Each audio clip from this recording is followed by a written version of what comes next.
¿Qué pasa, gente? Bienvenidos a un nuevo vídeo. Estamos de vuelta en Cookie Run Oven Smash y en el día de hoy, como podéis ver por aquí, ya tenemos disponible a la nueva galleta White Peach Cookie, a la que, como siempre en el canal, le vamos a hacer una review. Y lo primero de todo es que vemos que está catalogada como Marksman, o sea, como tiradora de calidad épica. Lo primero de todo es el ataque básico. Como podemos ver en el vídeo de presentación y leer aquí abajo en la descripción, vemos que lanza una daga hacia adelante infligiendo daño a los enemigos situados en línea recta y al impactar o al alcanzar el alcance máximo de dicho ataque básico, la daga se divide en una ráfaga en forma de cono. Las dagas que salen de dicho cono también infligen daño a los enemigos que estén en su trayectoria.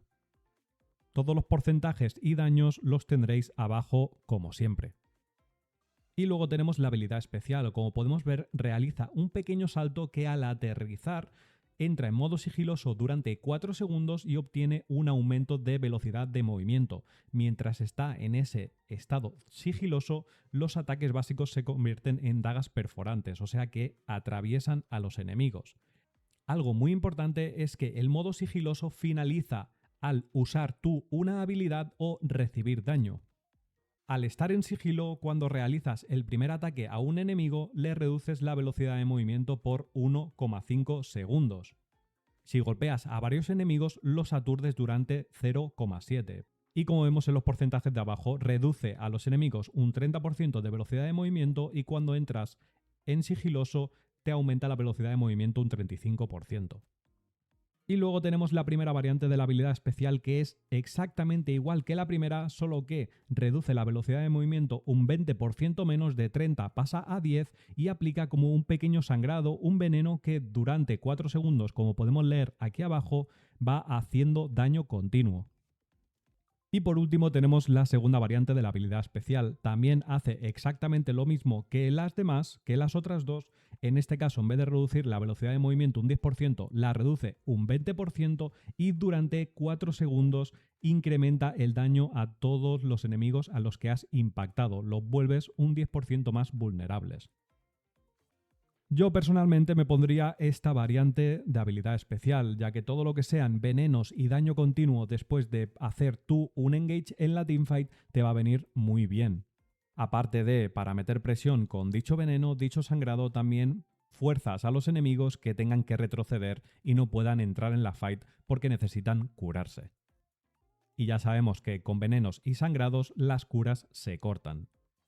Y luego tenemos la habilidad definitiva. Como podemos ver en el vídeo, lanza dagas 3 veces en forma de cono durante 1,1 segundos, se puede mover mientras dura la habilidad y al impactar las dagas rebotan hasta 3 veces en los enemigos cercanos. Luego tenemos la primera variante de la habilidad definitiva, que como podemos ver es exactamente lo mismo que la primera, solo que durante un segundo al inicio, antes de tirar la ulti, se vuelve invulnerable. Y luego tenemos la segunda variante de la habilidad definitiva. Es bastante parecida a la primera, solo que en este caso, en vez de ser 3 ráfagas de dagas, son 4. Obviamente, al tirar más dagas, también aumenta el tiempo de ulti de 1,1 segundos a 1,2. En mi opinión, yo me pondría esta variante de habilidad definitiva, ya que todo lo que sea poder estar invulnerable por algún segundo te va a dar muchísima supervivencia, sobre todo con personajes marksman, o sea, con personajes tiradores que son bastante débiles en cuanto a aguante.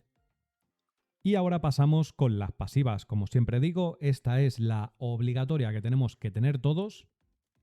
Y la segunda pasiva que yo le pondría, lo he estado pensando bastante y creo que sería esta, la de reducción de cooldown. ¿Por qué? Porque si recordamos, nosotros llevaríamos esta y mientras podamos estar invisibles durante más tiempo, muchísimo mejor. Podremos evitar a los enemigos, podremos flanquearlos y podremos movernos por el mapa más libremente y con mucha más seguridad. Así que con esto me despido, gente. Espero que os haya gustado mucho esta review. Cualquier cosa, como digo siempre, me la dejáis en comentarios y nos vemos en el siguiente vídeo. Un besito, gente. Chao, chao.